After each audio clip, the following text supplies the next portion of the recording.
Coba kalian amati gambar yang ada di hadapan kalian ini. Berdasarkan gambar yang telah kalian amati ini, kira-kira kejanggalan apa yang terjadi pada gambar? Ya, di sini yang terjadi adalah keran air pada gambar ini tidak tertutup dengan rapat. Nah, tahukah kamu, perilaku tersebut merupakan salah satu tindakan pemborosan air. Jadi, jika menutup keran yang rapat ya.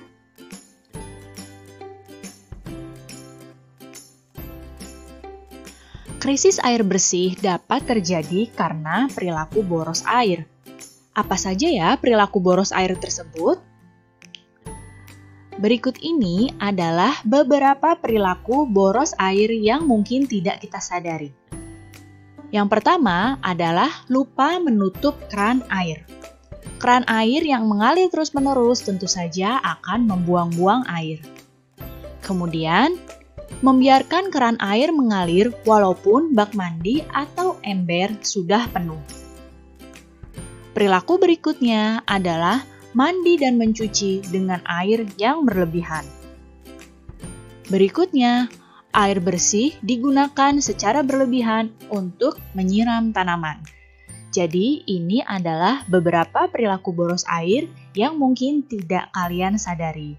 Nah, mulai sekarang kalian menghemat air dalam kehidupan sehari-hari ya.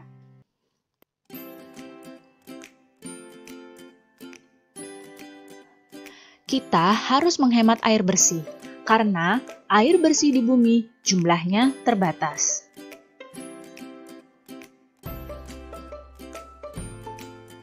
Berikut ini adalah tindakan penghematan air yang dapat kalian lakukan. Tindakan yang pertama adalah mandi dan mencuci dengan air secukupnya.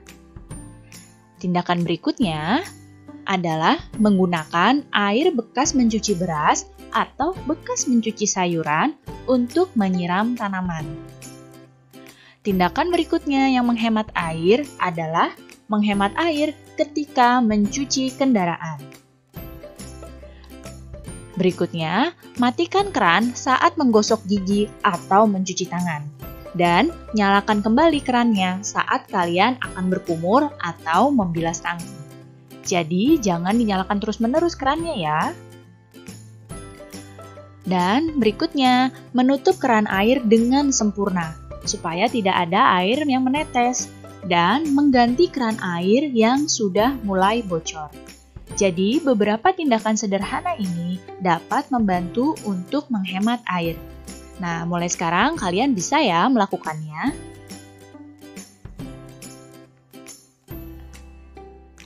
Ayo kita menghemat air mulai sekarang, demi ketersediaan air bersih di masa depan nanti.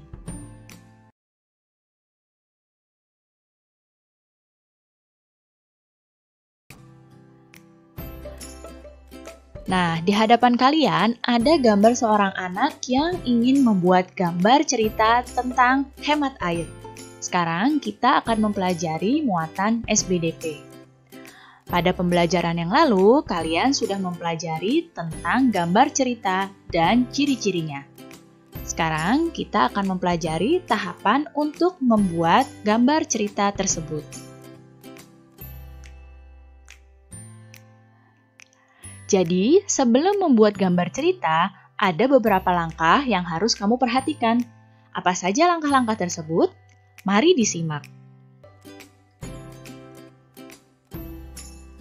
Berikut ini adalah langkah-langkah dalam membuat gambar cerita.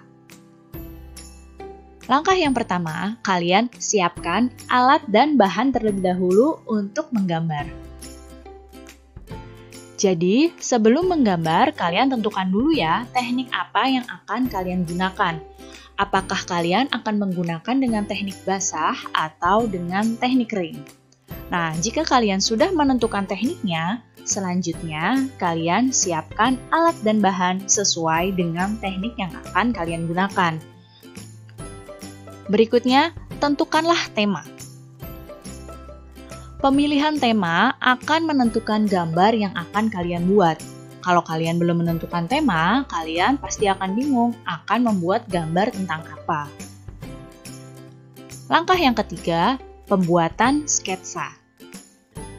Ketika membuat sketsa ini, sebaiknya kalian buatlah lebih dari satu, agar kalian dapat memilih sketsa yang terbaik untuk nanti kalian sempurnakan dan kalian warnai. Dan langkah yang keempat adalah penyelesaian gambar. Pada penyelesaian gambar ini, kalian sempurnakan gambar dengan menghapus garis-garis yang tidak perlu dan menambah garis atau coretan yang kalian rasa perlu untuk gambarmu. Nah, jika sudah mantap, kalian warnai gambar tersebut dengan rapi dan jadilah sebuah gambar cerita. Sekarang kalian bisa membuat sendiri ya gambar cerita.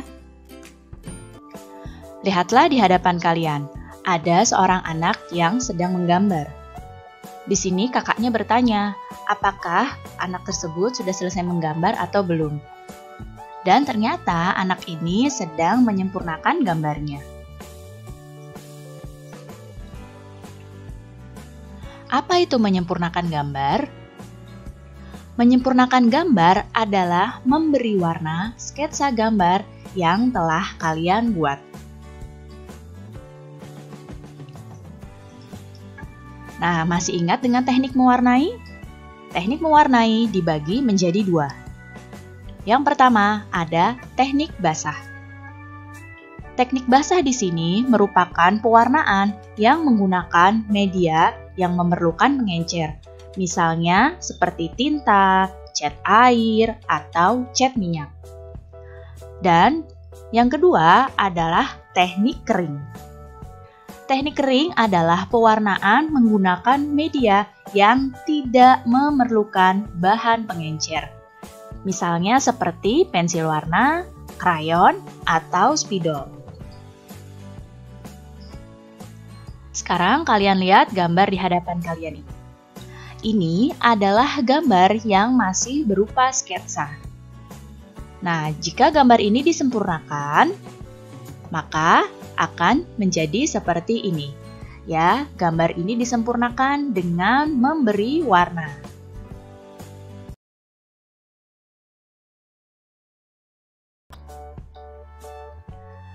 Ayo, ingat kembali tentang keberagaman sosial budaya yang ada di Indonesia. Keberagaman sosial budaya menjadi ciri khas bangsa kita yang harus kita jaga bersama-sama. Sekarang kita akan mempelajari muatan PPKN.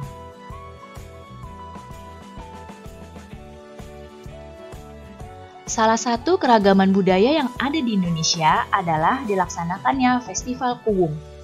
Tahukah kamu mengenai Festival Kuwung? Atau pernahkah kamu melihat Festival Kuwung? Nah, kedua gambar ini adalah gambar ketika dilaksanakannya Festival Kuwung. Festival Kuwung ini berasal dari Banyuwangi.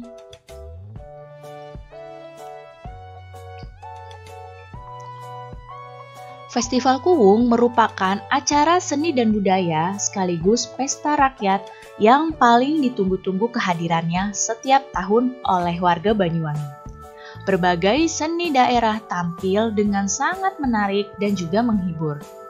Di Banyuwangi sendiri, beragam etnis ada di sana, seperti suku Jawa, suku Using, suku Bali, etnis Madura, etnis Tionghoa, etnis Arab. Nah, mereka menjadi penduduk daerah yang telah berpuluh-puluh tahun hidup berdampingan dalam kerukunan. Masing-masing suku dan etnis menampilkan budaya dari sukunya tersebut dengan menarik. Festival Kuwung pun membingkai keragaman budaya beragam etnis dan suku tersebut dalam rangkaian fragmen yang menarik. Nah, gambar di bawah ini juga merupakan gambar ketika dilaksanakannya Festival Kuwung.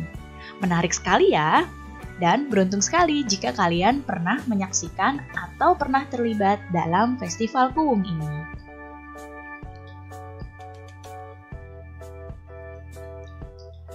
Festival Kuwung merupakan salah satu sarana memperkenalkan budaya daerah di Indonesia. Nah, budaya daerah ini memberikan arti penting dalam keragaman sosial budaya, karena sejatinya Indonesia itu hidup dalam keberagaman.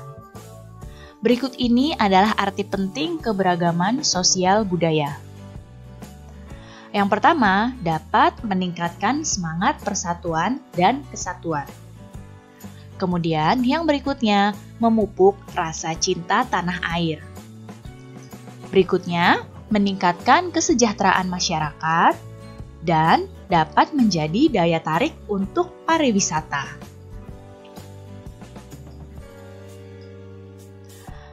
Selain itu, sikap mengembangkan saling menghargai itu sangat bermanfaat. Apa saja manfaatnya ya? Yang pertama, sikap saling menghargai dapat bermanfaat untuk menghindari perselisihan antar suku. Kemudian, dapat mewujudkan kerukunan dan persatuan di antara sesama bangsa Indonesia. Berikutnya, menumbuhkan rasa cinta tanah air dan juga menjadi modal untuk keberhasilan pembangunan negara. Keberagaman sosial budaya di masyarakat harus kita lestarikan. Dengan demikian, keberagaman tersebut tidaklah punah. Bangsa Indonesia sudah seharusnya bangga dengan keberagaman budaya yang dimiliki.